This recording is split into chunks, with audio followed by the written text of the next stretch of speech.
Assembly ఎన్నికల ఊపు parliament ఎన్నికల్లో కూడా కొనసాగించేందుకు కాంగ్రెస్ వ్యూహాలు రచిస్తోంది. అభ్యర్థుల ఎంపికపై సీఎం రేవంత్ రెడ్డి ఇంట్లో స్క్రీనింగ్ కమిటీ సమావేశమైంది.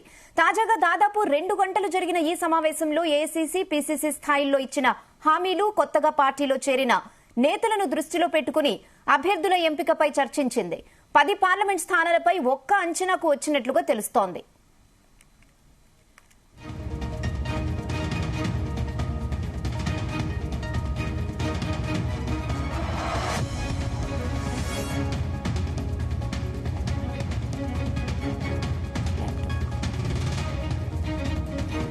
మహబూబ్ నగర్ లోక్సభ అభ్యర్థిగా ఏఐసీసీ కార్యదర్శి వంశీచంద్ రెడ్డిని కోస్గి బహిరంగ సభలో సీఎం రేవంత్ రెడ్డి అధికారికంగా ప్రకటించారు. ఇక కరీంనగర్ నుంచి ప్రవీణ్ కుమార్ రెడ్డి, నిజామాబాద్ నుంచి ఎమ్మెల్సీ జీవన్ రెడ్డి, పెద్దపల్లి నుంచి గడ్డం వంశీ పేరు ఖరారు చేసినట్లుగా సమాచారం. జహీరాబాద్ నుంచి సురేష్ షట్కర్, చేవెళ్ల నుంచి సునీత మహేందర్ రెడ్డి, సికింద్రాబాద్ నుంచి బొంతు రామ్మోహన్ కుటుంబం నుంచి పేరు సిఫార్సు చేసినట్లుగా తెలుస్తోంది. నల్గొండ నుంచి జానారెడ్డి కుటుంబం నుంచి కూడా టికెట్ ఇచ్చే అవకాశం ఉంది.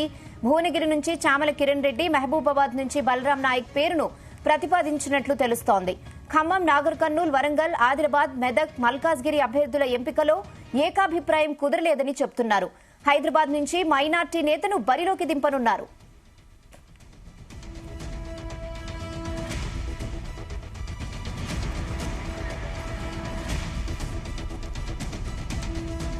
ఇక ఖమ్మం నుంచి రాహుల్ గాంధీ పోటీ చేసే అవకాశం ఉండటం, ఉప ముఖ్యమంత్రితో పాటు మరో 2 మంత్రుల కుటుంబాల నుంచి టికెట్ ఆశిస్తుండటంతో నిర్ణయం అధిష్టానానికే వదిలిపెట్టినట్లుగా తెలుస్తోంది. నాగర్ కర్నూలు నుంచి పోటీకి మల్లు రవితో పాటు మరికొందరు టికెట్ ఆశిస్తుండటంతో ఎటూ తేల్చలేదు. స్క్రీనింగ్ కమిటీ సిద్దం చేసిన అభ్యర్థుల జాబితాలో పార్టీ కేంద్ర ఎన్నికల కమిటీకి పంపించింది. కేంద్ర ఎన్నికల కమిటీ ఆ జాబితాను పరిశీలించి అభ్యర్థుల ఎంపికను అధికారికంగా ప్రకటించనుంది. ఇక ఇదే విషయంపై మరిన్ని అప్డేట్స్ మా ప్రతినిధి సతీష్ అందిస్తారు. సతీష్. సీఎం రేవంత్ రెడ్డి పార్లమెంట్ సంబంధించి 17 కాన్స్టిట్యూన్సీ సంబంధించి అభ్యర్థుల ఎంపికపై కూడా కసరత్తు ముమ్మరం చేశారు. దానిలో భాగంగా ఇప్పటికే సీఎం రేవంత్ రెడ్డి ఇంట్లో స్క్రీనింగ్ కమిటీ సమావేశమైంది. దాదాపు 2 గంటల పాటు సమావేశం జరిగింది. ఈ సమావేశంలో ఏఐసీసీ, పీసీసీ స్థాయిలో ఇచ్చిన హామీలు, కొత్తగా పార్టీలో చేరిన నేతలను దృష్టిలో పెట్టుకుని అభ్యర్థుల ఎంపికపై కూడా చర్చించారు. అయితే దాదాపు 10 పార్లమెంట్ స్థానాలపై కూడా ఒక అంచనాకు వచ్చినట్టుగా తెలుస్తా ఉంది. ఇటు మెయిన్ గా మనం చూసుకుంటే ఇటు పార్లమెంట్ ఎన్నికలకు సంబంధించి కూడా దాదాపు కాంగ్రెస్ లో తీవ్రమైన పోటీ ఉంది. ఎందుకంటే తెలంగాణలో కాంగ్రెస్ గవర్నమెంట్ వచ్చిన తర్వాత అదే ఇప్పుడు పార్లమెంట్ ఎన్నికల్లో కొనసాగించేందుకు కూడా కాంగ్రెస్ వ్యూహాలు రచించింది.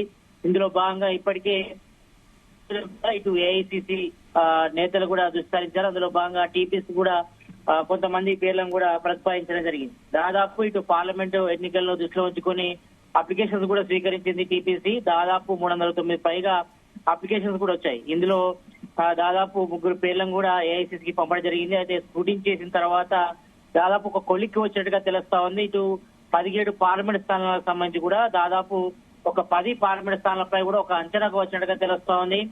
ఈ ప్రకారంగా చూస్తే మాత్రం ఆల్రెడీ 10 స్థానాలు కూడా అభ్యర్థుల ఎంపికపై కూడా చివరి దశకు వచ్చినట్టుగా తెలుస్తా ఉంది. మెయిన్ గా ఇటు మహబూబ్ నగర్ లోక్సభ అభ్యర్థిగా ఏఐసీసీ కార్యదర్శి వంశీచంద్ రెడ్డిని కూడా కొస్గి బహిరంగ సభలో సీఎం రేవంత్ రెడ్డి కూడా అధికారికంగా ప్రకటించారు. మొట్టమొదటి పార్లమెంట్ స్థానం నుంచి కూడా ఆయన మొన్న ప్రకటించడం జరిగింది. ఇక కరీంనగర్ నుంచి ప్రవీణ్ కుమార్ రెడ్డి పేరును కూడా దాదాపు ఫైనల్ చేస్తున్నట్టుగా తెలుస్తా ఉంది. ఇక నిజామాబాద్ నుంచి ఎమ్మెల్సీగా ఉన్నటువంటి జీవన్ రెడ్డి పేరు ఎక్కువగా వినిపిస్తుంది. ఆయనకి ఇచ్చే అవకాశాలు అయితే ఉన్నాయి. ఇటు పెద్దపల్లి నుంచి గడ్డం వంశీకృష్ణ పేరు దాదాపు ఖరారు చేసినట్టుగా సమాచారం ఉంటుంది. ఇక్కడ ఆయన చెన్నూరు ఎమ్మెల్యే ఎంపీ, మాజీ ఎంపీ, అదేవిధంగా చెన్నూరు ఎమ్మెల్యే ఉన్నటువంటి వివేక్ వెంకటస్వామి తనయుడు మొదటి నుంచి కూడా అక్కడ టికెట్ ట్రై చేస్తున్నారు. అయితే ఏఐసీసీ నేతలు కూడా ఆయనకు అభిమించినట్టుగా తెలుస్తా ఉంది. ఎందుకంటే ఇటు అసెంబ్లీ ఎలక్షన్ టైంలోనే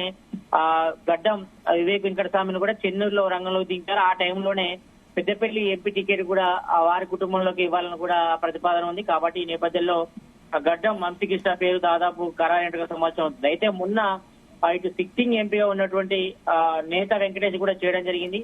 ఆయన కూడా తీవ్ర ప్రయత్నాలు చేశారు.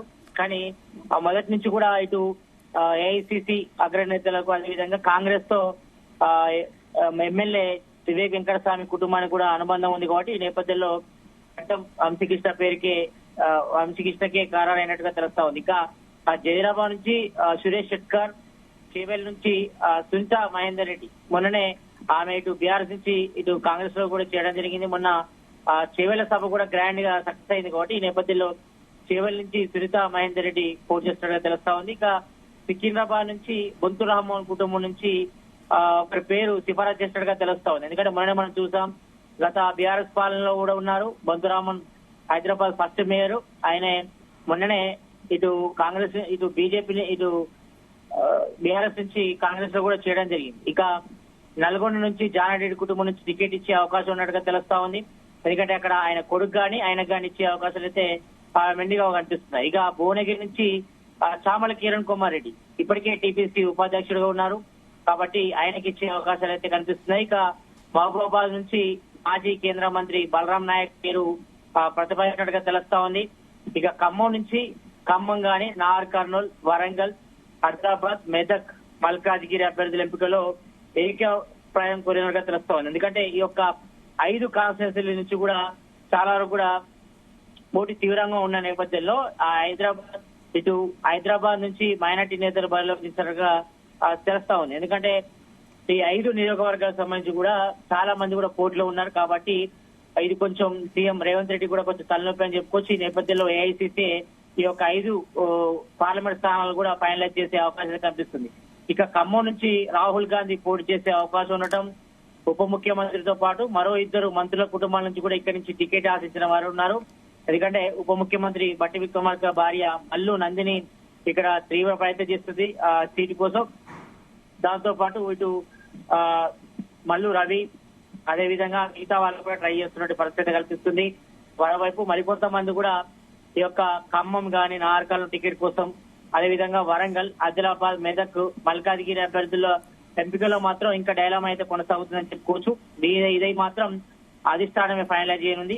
ఇక నాల్కారు నుంచి మల్లు రవితో పాటు మరికొంతమంది టికెట్ ఆశిస్తున్నతో పాటు ఎటు చర్చలేకపోతున్నారు. ఇక స్క్రీనింగ్ కమిటీ సిద్ధం చేసిన అభ్యర్థుల జాబితాలను పార్టీ కేంద్ర ఎన్నికల కమిటీ కూడా పంపించింది కాబట్టి కేంద్ర ఎన్నికల కమిటీ ఆ జాబితాను కూడా పరిశీలించింది. అభ్యర్థుల ఎంపికను ఒక 1 వీక్ లో అంటే మరో 1 వీక్ లో ఫైనల్ చేసే అవకాశం కనిపిస్తుంది. ప్రస్తుతానికైతే 10 నియోజకవర్గాలకు అంటే 10 పార్లమెంట్ స్థానాలకు సంబంధించి కూడా ఒక క్లారిటీకి వచ్చింది. వీళ్ళు మాత్రమే రంగంలో దింపే అవకాశం అయితే కనిపిస్తుంది.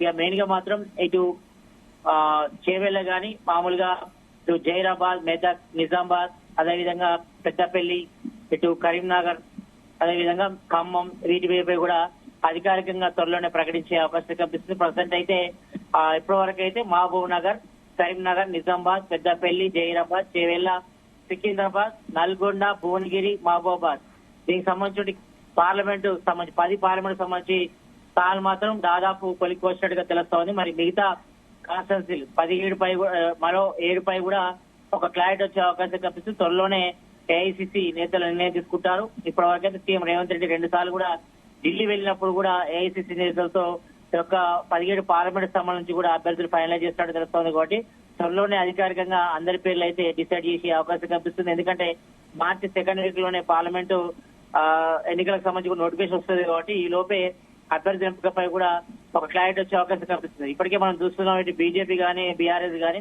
ఇప్పటికే అభ్యర్థుల ఎంపికపై కూడా కసరత్తు ముమ్మరం చేసిన నేపథ్యంలో వీళ్ళు ప్రకటించే కంటే ముందే ఇటు కాంగ్రెస్ 17 పార్లమెంట్ స్థానాల నుంచి అభ్యర్థులను కూడా ప్రకటించాలని కూడా యోచిస్తుంది. Rehana. Okay Satish, thanks for the updates.